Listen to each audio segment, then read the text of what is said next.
Hello, everyone, and thank you for joining us today on Polywine, where we like to take a deep dive into stories pulled from the media and have a fun time while breaking it down. I'm Jillian, and let's get into it. And let's work our way over to Pennsylvania.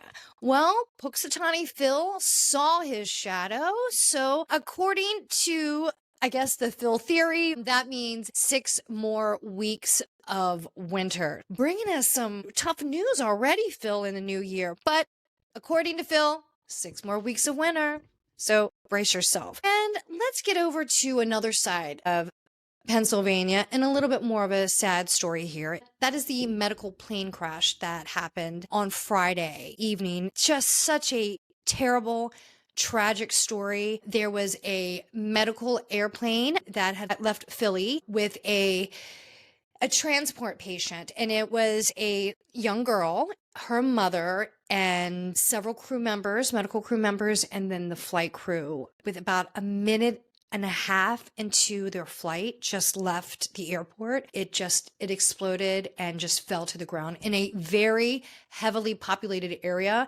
And there are injuries on the ground, one death, and other people still recovering from their injuries. And I mean, just a massive, massive scene. There's just debris everywhere. Buildings were on fire. It was quite a scene, but just such a sad story. I mean, this little girl went to Philadelphia to get some of the Philadelphia has some incredible hospitals. They have Shriners, they have Children's there. And so this child was sent there to get life-saving treatment and was released to go home in such a special occasion. And then to have such just a tragic and awful ending is just nothing short of heartbreaking. So to the family, to the crew members, to the doctors, to the flight crew, God, I'm just so sorry. But there is an investigation going on, and hopefully we can find out what went wrong so quickly into the flight. And just terrible scene. And so not only did we have that plane crash in Philadelphia, 48 hours before that, there was that just terrible accident in DC in Reagan Airport. We had where the plane coming in to land at Reagan National was hit with the Black Hawk helicopter that was doing a training mission. And I live in the DC metro area, right here in the mid-Atlantic, and I cannot tell you how absolutely devastating this is news to us. This is our backyard, and there were many people on that plane that were from the area. Just heartbreaking stories coming out from all the people that were on the plane. Their investigation is still going on. It just sounds like it was such a terrible, tragic accident. Could have been human error, a series of errors. We do not know yet. There's been a lot. That area has been flagged for a very long time, with it just being such a high traffic area in the skies. And for this to happen is just awful. It stirs up such extreme emotion. There was an incident in the 80s that happened with the Pan Am flight in Potomac. So people remember that, and it just triggers emotions. The stories are just absolutely heartbreaking to hear the stories that has affected the ice skating community. There were 28 members of the ice skating community on that small plane. There was an ice skating event in Kansas. There were a lot of people flying home from that or taking a changing flight there. Just so sad. 14 were from the DC metro area. 6 were from one club in Boston.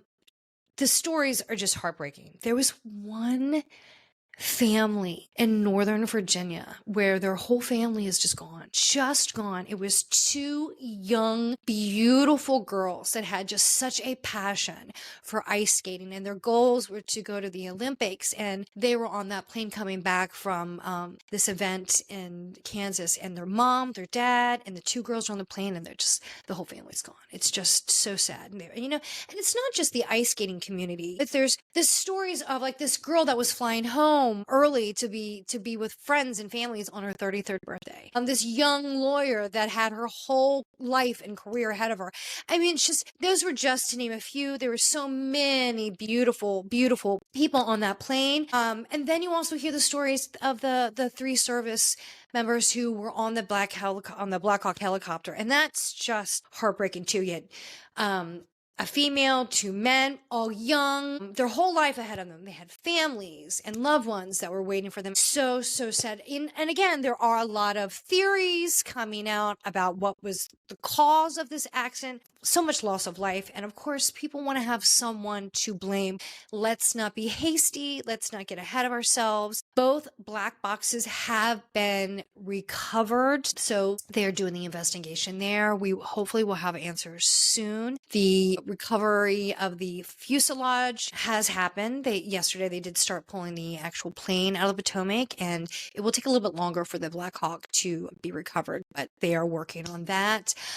All 67 victims have been recovered. Locally, to hear the stories coming out, to see the process of recovering the victims and recovering the planes and the black box, it has been heartbreaking, because you see the family members on the side. They have a special area for the family members to go while they were trying to recover the bodies. Just so sad. And to know that this accident was avoidable is really the worst part of it. But again, let's please pay our respects to the victims. This just sounds like a horrible, horrible accident. Let's wait for, the investigation to go on so we actually have answers. But just so sad. But there is one story I do want to talk about. It's come out in the local news here in the Washington, D.C. I think I want to say it was NBC Channel 4. I want to say it was one of their anchors and one of their journalists. And also, I want to give a serious tip of the hat to Chuck Bell, which is their weatherman in Washington, D.C. He was phenomenal that night, trying to give us up to date. And I do want to say, it was very, very, very windy here the night in DC of that accident. And he was just giving us the play-by-play. He was giving us the wind updates, the weather updates. He was on point. So Chuck Bell, NBC4 in Washington, D.C., you did an phenomenal job that night. The whole crew did. But there was one he was actually out in the field the next morning in the cold.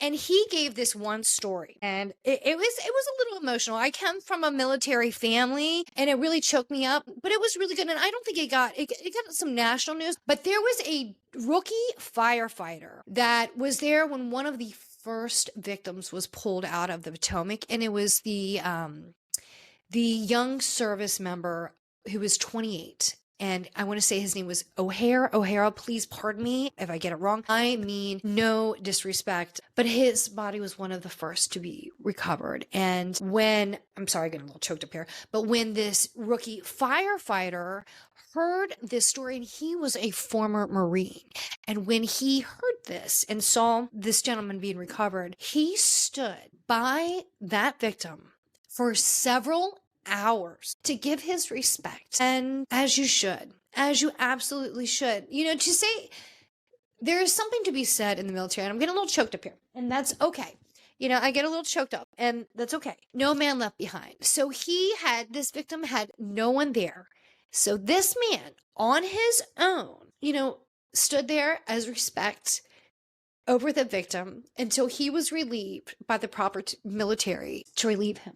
I just think that, I'm sorry, I get a little choked up, because there's something to be said about that. You are brothers and sisters, you are family till the end. So no man or woman left behind. So to that rookie firefighter, I salute you, and I hope everyone did, because there was a story that came out in the news where the family, because the soldier was from Georgia. And I get, it's just so sad. The stories is so sad. And it's just one right after the other. It just chokes me up, and it just kills me. It just kills me. To the families, I am so, so sorry for your loss. And I hope that we have answers. I hope changes come out of this. It's heartbreaking. It's heartbreaking. But to that rookie firefighter that stood by that soldier until he was, that's respect. That is family. And I salute you. I'm not military. I was raised in a military family, and till the end, no man or woman left behind. So that story, I'm sorry, I didn't mean to lose my cool, but it really choked me up. So there. So let's get over to another story. I am so sorry I got choked up there. I Can't help it. But to hear this story about the medical airplane in Philadelphia, the plane crash in DC, it is so sad and such a loss of life. It's just tragedy upon tragedy, and it didn't need to happen. And I just hope that major changes come out of it. Come out of it. To the family in Mexico, all the families in Mexico, to the pilots, to the EMTs, to the doctor, to the family of the mother and the daughter. Oh God, it's just so sad. You know, my daughter was airlifted for medical purposes, and it just really hit home. So I am so sorry for everybody. It just kills me. Again, let's move over to another story. So last time we were together here on Polywine, we were talking about Fire Aid, right? And we were talking about who was going to perform in the concerts, how much we think that we were going to be able to raise, and well, the event happened, the numbers are in, and a really great turnout. And my question was Dr. Dre and Snoop going to perform, because they didn't commit with the last time, but I was hoping they would, show up at some point, give us a surprise performance. Dr. Dre did show up. Snoop Dogg was not there. I'm sure he was busy doing something. No, that man is everywhere these days, probably committed somewhere else, but it was nice to see Dr. All the performances were incredible. I mean, wow, there was a huge list of musicians, but at the end of it all, they raised about $60 million in ticket sales and in corporate advertisements. So it's a drop in the bucket to really what they need, but what an incredible turnout. So that's great. And not only that, some of the people that actually performed at Fire Aid actually did perform at the Grammys, and the Grammys also raised about $7 million for charities to help benefit for the LA fires. And not only that, they gave appreciation and honor to the responders, which is something so beautiful. You got to actually see like some of the chief of the firefighters out in LA's, and you saw a lot of other medical personnel out there, and it was just great. It was so nice for the first responders to get the honor and the respect that they absolutely deserve. And how great was it to see the firefighters give the awards to Beyonce? I don't know who was more excited, Beyonce or the female firefighter that was given the award. That was amazing. Well, the guy was pretty pumped too, but the smile on the female firefighter was just awesome. It was absolutely awesome. So what a great night. But Beyonce, huge winner. She finally got her award for her Cowboy Carter, as she so deserved. And Kendrick Lamar was the big winner, taking home 5 Grammys. And not only that, let's not forget that Kendrick Lamar will also be performing at the halftime at the Super Bowl coming up this weekend. So get ready, get prepared. It is happening, where the Kansas City Chiefs and the Philadelphia Eagles will rematch back in the city of New Orleans. Go big, easy. But let me tell you, Philly, after that whole plane crash, they could definitely use a boot. And not only that, do you have the Super Bowl halftime show that is always a big hit. Who's going to take home the best Super Bowl commercial? Is it going to be the Budweiser Clydesdale? Is it going to be a car commercial, beer commercial, Doritos? They always have a great commercial too. I don't know, but who's going to take home the commercial of the game? Now, let's work our way over to the world of entertainment, the TV shows, you name it. Let's get into it. Now, there is a new show that has just come out on Hulu. It's called Paradise, and it stars Sterling Brown. He is a Secret Service agent to the President of the United States, who is played by James Marsden. And I do love him. I love both those guys. And it's kind of a setting where it's the end of days. Like, there is some cataclysmic event that wipes out the human race, and they build this underground city to save a select amount of people. And I think they said it was like 25,000 people that they pick to live underground and keep the human race going. And of course, they have those in government and their families and all that. It's kind of like End of Days, Biodome, kind of like hybrid, but it's really interesting. I watched a little bit of it. I kind of like it. I'm into it. And also, let's not forget Julianne Nicholson. She's also into it. She plays Sinatra. She's kind of like some Silicon Valley genius and developer. You name it. She's a little bit of everything. She's a mega mind. And I like it's kind of suspenseful, a little dramatic, but it's good. I like it. So Hulu, Paradise, Sterling Brown's awesome. I really am enjoying him. Now let's get over to a little bit of Peacock. The Traitor. What a great season so far. It has been such a high intensity season. We started off first of all, we started off the traitors were fighting. The traitors cannot get along. You got Carolyn, Danielle, and Rob. Nobody trusts each other. They're all looking at each other with a side eye. And Carol just is flat out coming for Danielle now because she knows Danielle's coming for him. And nobody trusts Rob. So this is interesting. It's only been 3 seasons, but out of the 3 seasons so far, this is pretty good because we haven't seen the traitors go against each other, turn on each other this quickly. And how quickly they turn. And they are. So they got rid of Bob Harper. They murdered Bob Harper. And everybody liked Bob. So that was a tough one. But Bob really, other than fashion and some comments, and everybody just loved Bob. How can you not love Bob? He's great.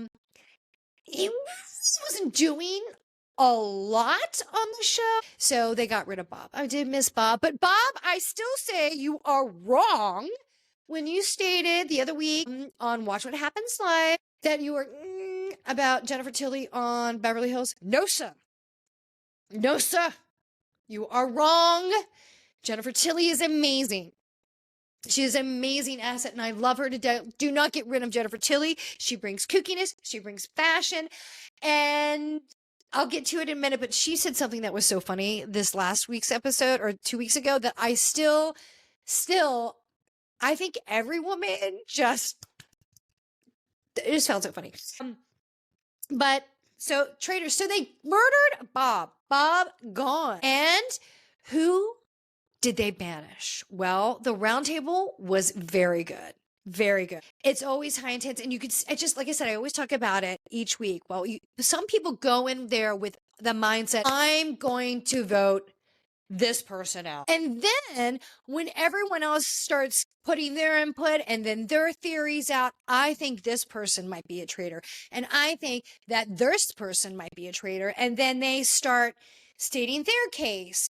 Then they're like, well, I'm going to jump on that wagon because I think you might have something to it. And I'm not 100% confident in my theory of who's a traitor. So I'm going to go with you. I better join the group or then turn their thoughts that I could be the traitor. So very fine balance, right? So they ended up after a contested roundtable, they banished Wes. And Wes kind of was an easy target. He was a good player. And he was smart. He was catching on to all the little clues of who could be a traitor, but no one really liked him. He was kind of a dick and kind of arrogant. And I think everybody was just fine to get rid of him. Not only was he a threat to Rob and some of the other people, but nobody really liked him. So I think it was he was an easy vote. He was an easy throwaway. But I think it's funny now that the group is starting to get smaller and you see the weak links, the low hanging fruit kind of still around. Well, they got to go. So the British guy, was it Ivern? He's up on the chopping block. You know he is. And then why is Sandoval still there? Why?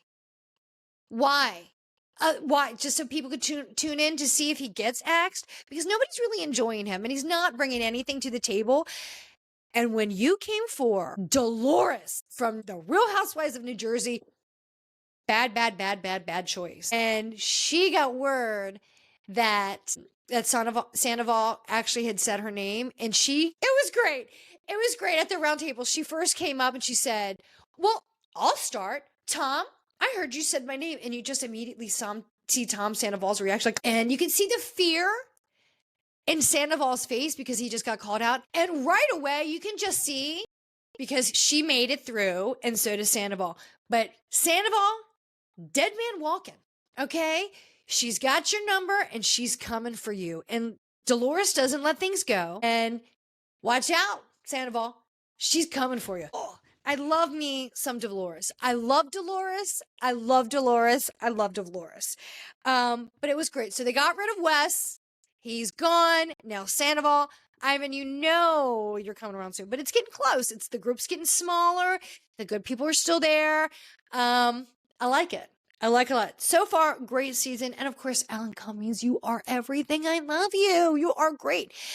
Now, I do want to get it over to my beautiful, beautiful girls at Bravo. Well, we had the season finale of The Real Housewives of Potomac, and I love my Potomac girls. I am a DC kind of girl, and I know Potomac very well. Not a lot happened in the beginning of the episode. You know, it's just kind of a wrap up. You know, Ashley announces that she's moving forward with her divorce, and she might be divorced soon. We shall see. It seems like she put a little pressure on her ex, Michael, and it finally has come through. But it is nice to see Ashley and her new little interest, Josh, in the beginning stages of relationship. It's cute, it's fresh, and they're having fun, and I like it. So in this episode, as they kind of close down, wrap up the whole thing with Kierna and her Greg, they're taking a little bit of some time and reevaluating the relationship, essentially. Giselle's wrapping thing up. She's an empty nester and loving it. Wendy is taking another teaching position, and she's moving into another season of her show, and it's great. Karen, I want to say that Karen, it has been very difficult watching you this season. With everything that's coming up in the court case, you should have pulled a full Felicity Huffman and said, I'm sorry, whatever the court wants to throw at me, I will take it. I feel terrible. I cannot apologize enough for what I have done wrong, and I will do anything to correct my behavior.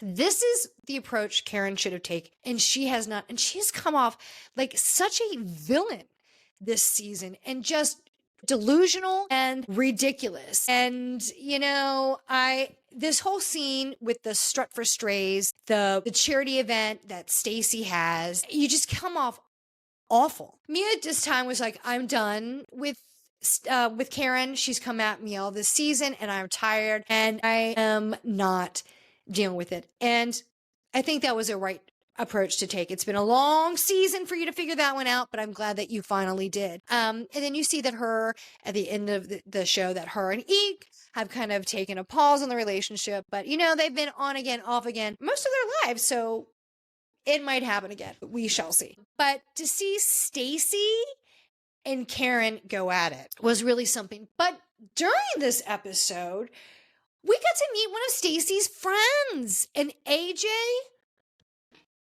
Why have we not had more of AJ this season? Can somebody please tell me? First of all, AJ, I'm loving AJ. AJ, can we get rid of some of the other girls that have come on this season?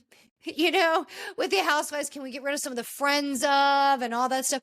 Can we get AJ? AJ is a little bit of everything. Kind of loving this guy. He is, you can tell he is, they have been friends for a long time. So he knows the ins and outs of Stacey, and he's just giving us raw truth, like, oh girl, oh now you're all prim and proper and Miss Goody Two Shoes, please now, and you're not having sex with AJ, please. And you can tell he is not buying into this TJ BS. Like, he was giving Stacey a hard time, like, you guys aren't having any fun, like you're not getting down and nasty, and you're not doing that. Come on now. Who are you talking to? And who are you right now? This is not the Stacey I've known for 20 plus years. And he just thinks he's cornhole-ish, you know, like that's what he said to Stacey pretty much. She was like, so why don't you like TJ? He's my best friend. Stacey, you don't want to bang your best friend. I'm sorry, you know, and this is what your friend AJ is trying to tell you. He's like, that's nice that he's your best friend, but you know, that's not what you do.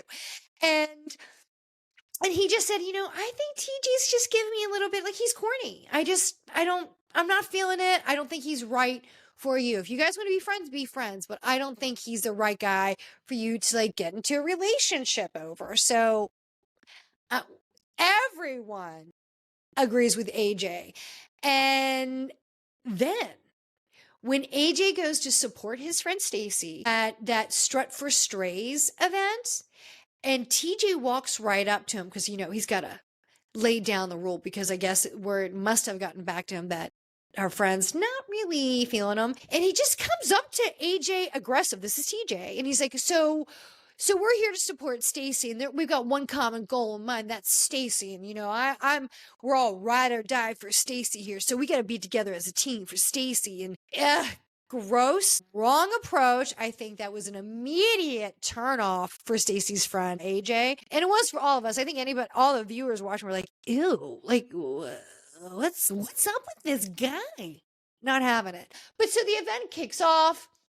The girls walk the show. They're all walking in Vivian's beautiful dresses. Of course, Karen refused to get to partake because she didn't want to support Stacy, and that because she didn't feel Stacy was a friend. And of course, her and Stacy got a little into it before they walked the show, and it was really nice to see the prim and proper Stacy kind of go right out the window, and she was like, I'm done with your crap. I'm done with your ridiculousness, Karen, and I'm standing my ground. She dug in her heels. She stood her ground, and she was like, I'm not playing your game anymore, Karen. And I like that. I like that a lot. So it's Karen, the tides have turned against you. And again, Karen, you should have gone full Felicity Huffman and just been extra nice to everybody on the crew, all your castmates. You should have been sugar sweet, okay? But you didn't. You doubled down. You got mean. I will be vindicated. It's not working out that way, Karen. And you see a little bit more into it in the end of the episode. So we're going to the Strut for the Strays charity event.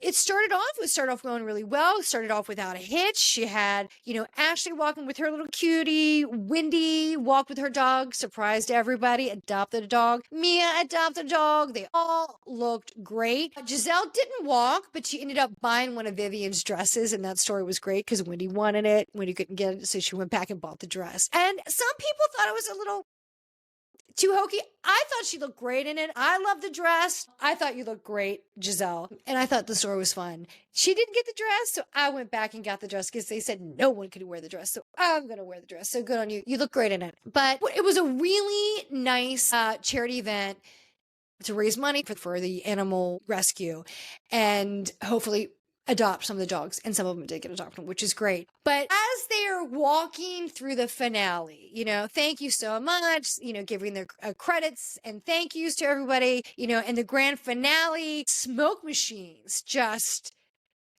completely go off in just like an explosive fashion. And it startles everybody and totally terrifies the dogs. And the dogs lose control over their bowels all over the floor. And then everybody starts screaming. It was so funny. Like, of course, there was dog mess everywhere. And it just kind of ruins that whole beautiful event. But it was really funny to see everybody's reaction. Karen starts like puking in a trash can because she can't handle it. And where Stacy was humiliated. But to the party planner, there are animals that were there. You don't think that the fog machines would have spooked them? Now, maybe they didn't expect it to go up with that type of power and gusto, but it did and had the complete reverse effect. Yes. But then, after the whole kind of the charity event, the party starts to die on, they do the end of the season and they wrap up the season. Giselle's doing this and Wendy's doing this and where are they now? And, the wrap up. And then they have a new little clip 5 months later and they go to when Karen has her court case. And as we know, Karen was found guilty. And that's where they close for the season. And then they start airing previews for part 1 of the reunion. And they said they already state that Karen is not there. She sent a video message in. I mean, Karen, you look rough in that video message. This must have been right after she was convicted. Wow. I mean, she just looks crushed. She's devastated. She has a hat on. You know, Karen's always done up. She was not in this video message, but, you know, you hear Wendy saying, I can say now that Karen was not my friend. And you just get all these little clips of what's going to happen in the reunion. And it looks like it's going to be a good reunion, but Karen, you're not there to defend yourself. So the gloves are off. Now it's February. So it's right around the corner. So will the sentencing happen before the reunion wraps? I don't know. I don't think it's not going to shine well on you, Karen. And you were just such an ass this season. You really were. So part 1 of the reunion next week, and it's going to be good. Is she immediately going to lose her job? I don't know. Now, I also want to get over to last week. We had the part we came back up on the reunion of, was it part 2 of the reunion, Salt Lake City? Not a lot happened. A little bit more with Todd. The whole thing with Todd and Bronwyn, they're never going to tell you what happened. Look, Bronwyn let it slip that there was an affair. They're not going to tell you if it was an emotional affair or an actual physical affair. To me, it sounds like there was obviously a physical affair, because when he talks about, he got me a new ring after we had this whole incident where her daughter saw Todd texting a woman inappropriately. And after that, he got me this ring that had these 5 stones in it. And these 5 stones represented these promises. And one of the promises was fidelity. Well, why would that be one of your promises if you had already promised that in your vow, right? I don't know. So to me, that was really kind of all I needed to kind of say, okay, yeah, he cheated, right? Because Heather keeps trying to pull a little bit more of that out of Bronwyn. Like, was it an emotional affair? You know, you alluded to he has an affair. You said there was infidelity, but yet you kind of backpedaled right after you said that. And she was trying to, well, wasn't it an affair? Like, we don't really know. Was it not? We don't know. Was it? And she still doesn't answer it. But that's kind of really all I needed to hear about that. But the thing that they got into on that part of the reunion was Mary and her son. And everybody started crying. And they were talking about that whole scene where she goes to her son, Robert Jr., and she's like, I know you are in crisis. And he breaks down and says, yes, I am in a crisis. I'm using a variety of substances to cope, and I'm struggling. And I am a full addiction now, and I need help. I need help, and I can't do it on my own. And, you know, Mary stepped up to the plate as a parent would. That scene was so powerful, moving, gut-wrenching, you name it. It was a powerful scene. And Andy was talking about that scene. He was like, you know, and Andy started crying. Andy's a parent now. I don't need to be a parent for that scene to affect you. And everyone on those couches was bawling. Andy was crying, which I've never seen that during a reunion. Just when Robert Jr. was saying in that scene that I felt like I was such a stain to you and the family. And he started crying. Everybody was crying. I was crying watching that episode when it came out. And for her to break, you know, just going through that, reliving it, talking about that moment. Wow. That was a really, really warm moment on the couch where they all came together and supported, because that was just a very hard scene. But it's nice to know that so many people have reached out to her and Robert and says that must have been a really difficult time to put that onto TV. But we're glad that you did, because it ended up helping us as well. And if that was your intention, putting that out there, because it's a very personal thing to go through that like that, and putting such a very personal issue out there and moment for the whole world to see, not easy. But if your effort, and she said that is to, in one way or some way, to help someone out. that would be some benefit of it. And you did. And that's great. And I'm glad that people are reaching out to you saying, Mary, you help me. Robert, you Jr., you help me. I'm glad you were able to help others. Because, ultimately, I think that's what she wants to do. And I'm glad it did have the benefit. But she was also saying that he's just fresh out of rehab. And this is the struggle. He has to find new friends and he's trying to adapt to this new stage of his life in sobriety. And it's a process. So she's really, you got to watch him and be extra supportive and in his journey. So that was a really powerful scene. So this week, part 3 of the reunion will be back. Let's get over it. And I do also want to talk about, we did have the season premiere, season 3 of Below Deck Down Under with Captain Jason. Who doesn't love Captain Jason? Everyone loves Captain Jason. He's gorgeous, but we'll get into that next episode. Too much to talk about because I wanted to talk about this week of Beverly Hills. What an episode. Last week, we had the whole beach scene, the party and stuff like that, and following that. Great. This week, a lot of emotional stuff. We had Kyle and Mauricio had a moment together where they were at a shooting range and they had a moment where they were asking, how are you doing? And she's telling Mauricio, well, how's your condo coming along? Where do you kind of stand? And she was like, well, you're moving forward in your life. And here I am. And I'm trying to move forward. And I don't really know where we're going. But it's hard. I'm in our home.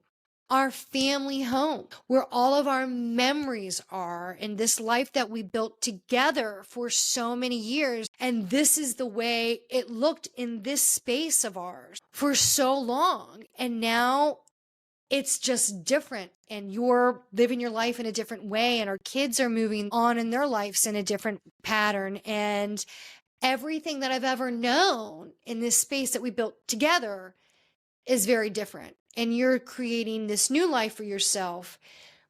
And I'm still trying to figure out how to move on and move forward and change it in this space. And it's hard. And that scene was very real because I think that Kyle can be very guarded. And even though she's like, I will put everything out there and what she allows out. And that was, I think, probably one of the better scenes with this separation.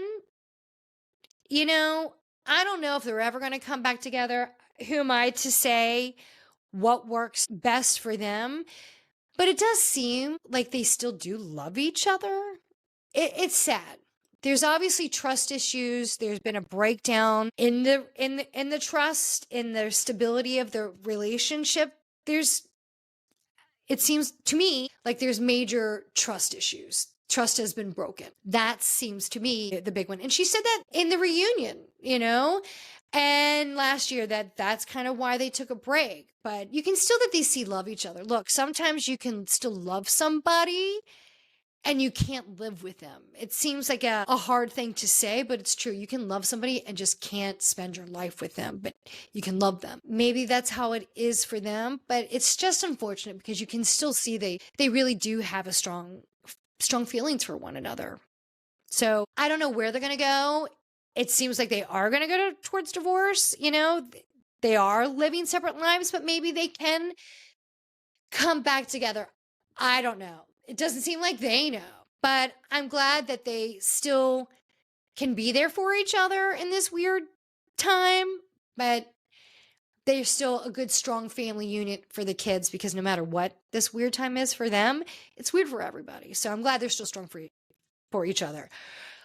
But let me get into the fantastic scene, which was Miss Kathy Hilton. God, she's so good. Kathy Hilton had a nice little luncheon for Dorit, Bose, and Erica because Sutton took Garcelle and Kyle to Augusta to go meet her family. And that was a great scene with Garcelle, with Reba. She's brutal. She is a old-fashioned, brutally honest, no filter, which they always seem to be so prim and proper. Not so much. But with her harsh, old Southern style. Tough. They can be tough. I get it. Oh, I get it. Reba's not easy, but Kyle's reaction was everything. Tread lightly, Garcelle. I know you said this episode that you wanted to talk with Reba to kind of work through some of Sutton's issues. I do not know if I do that, but that whole scene with the gift that Garcelle gave Sutton's mom, Reba, a scarf. Reba's tough. Reba is tough. So let's see how that plays out. But the scene that Kathy Hilton had a luncheon and with Erica and Bose and Dorit, this was a scene. This was a girls scene. This was a friendship scene. This was a support scene. And this was a great lunch because I love Kathy Hilton gookiness. But Kathy Hilton had one of her luncheon theme party and love it. Her theme of Capri and lemon, beautiful. But, you know, she has a luncheon. She invites over and Bose immediately says to Kathy, you know, I know that your sister Kyle is going through some stuff. You know, I just don't feel a lot of warmth with her right now. I don't know how to kind of break that ice. You know, do you have any suggestions? You know, what are you kind of, I know she's really going through right now. So how are you broaching this situation with her and Mauricio right now? And she's like, you know, I tread really lightly. You know, she's in a weird kind of place and she's very hyper defensive and she's hypersensitive.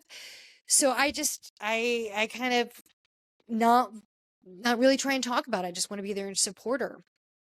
And Kathy leans over to Dorit and she said, how are you, Dorit, with everything with PJ? And everyone's like, PJ. And I love that Kathy Hilton gets everyone's name wrong and doesn't apologize for it. She's like, because everybody turns around and says, PK. And she's like, PJ, PK. And she doesn't apologize. I love the waving off, like, keep it moving. Keep it moving. So iconic. I freaking love Kathy Hilton. So unapologetic about who she is. I just love it. Just keep it moving. PK, PJ, PK. Awesome. So she's like, so how are things with you? And PK. And she says, you know, Kathy, lady, my life is shit right now. And boom, the facade falls. The curtain has completely dropped.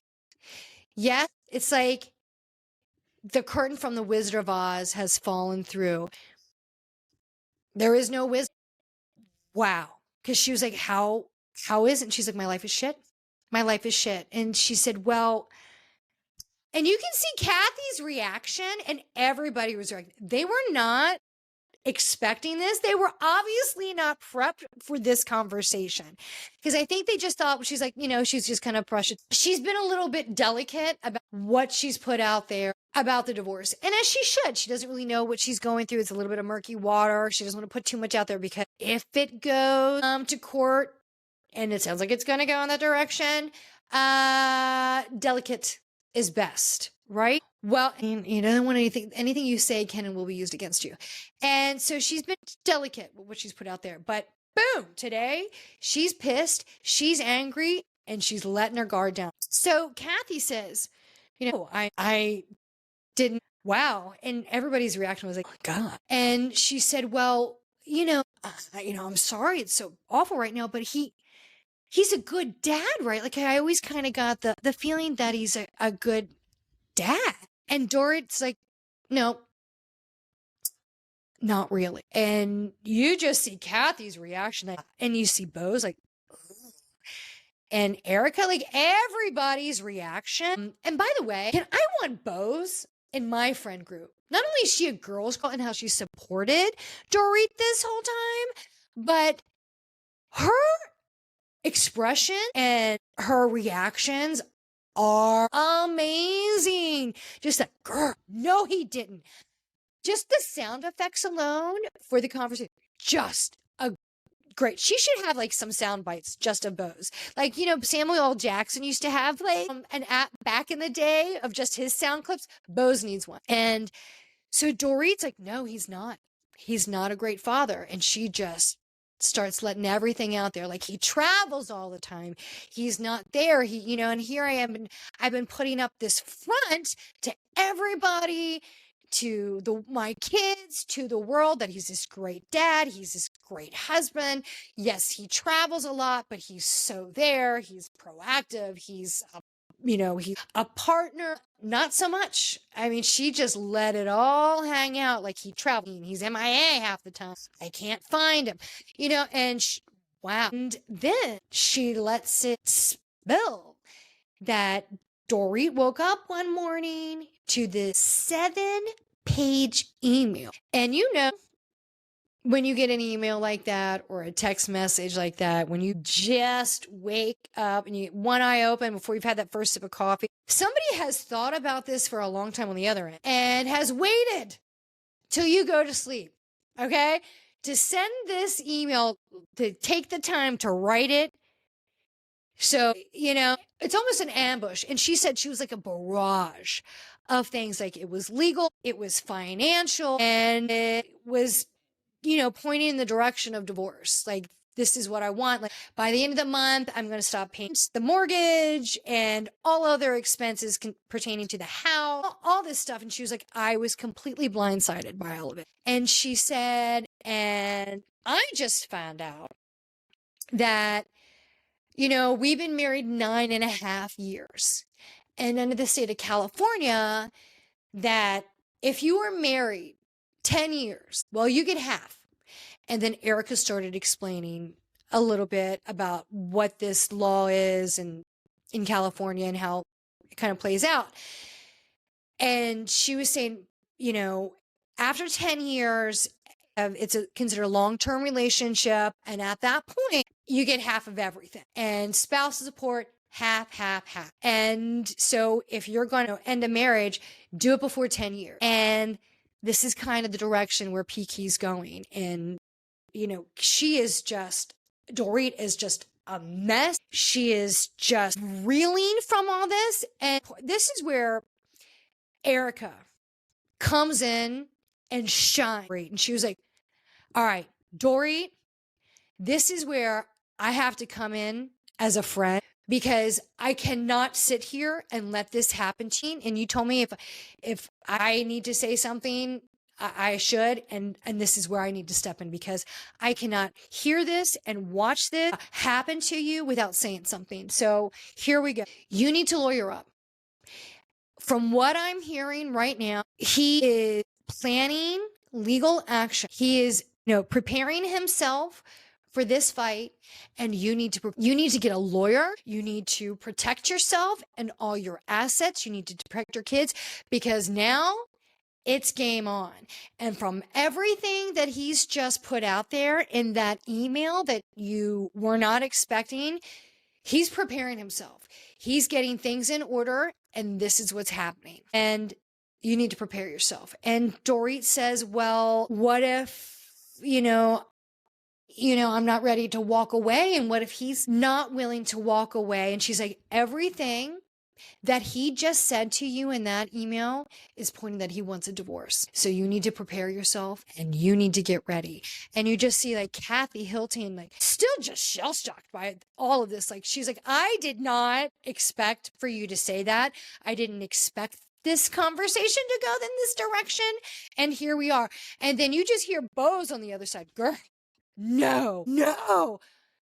Just her reactions was everyone's reaction. It's sickening.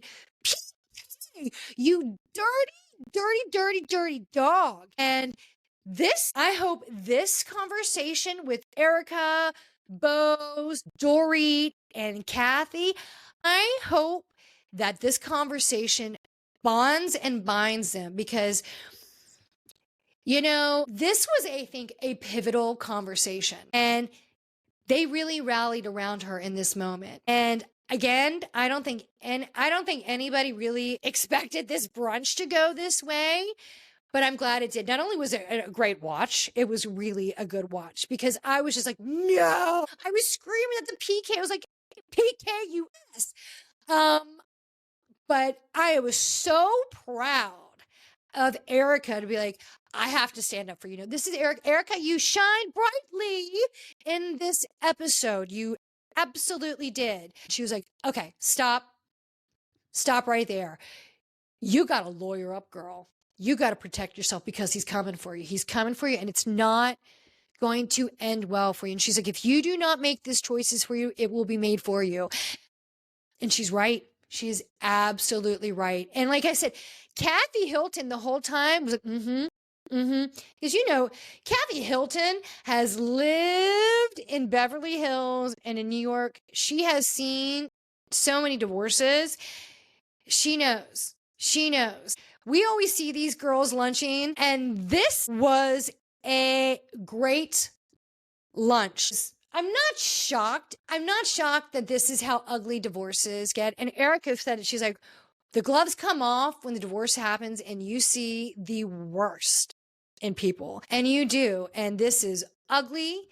I feel terrible for Dorit. This is just so wrong. But I'm glad she had her girls to rally around her and support you. And great advice. And Erica knows she's speaking from experience. She really is. Just great episode. It wasn't the finale. They probably could have ended it on the episode. They really probably could have. But I want more. I want to know more about Dorit.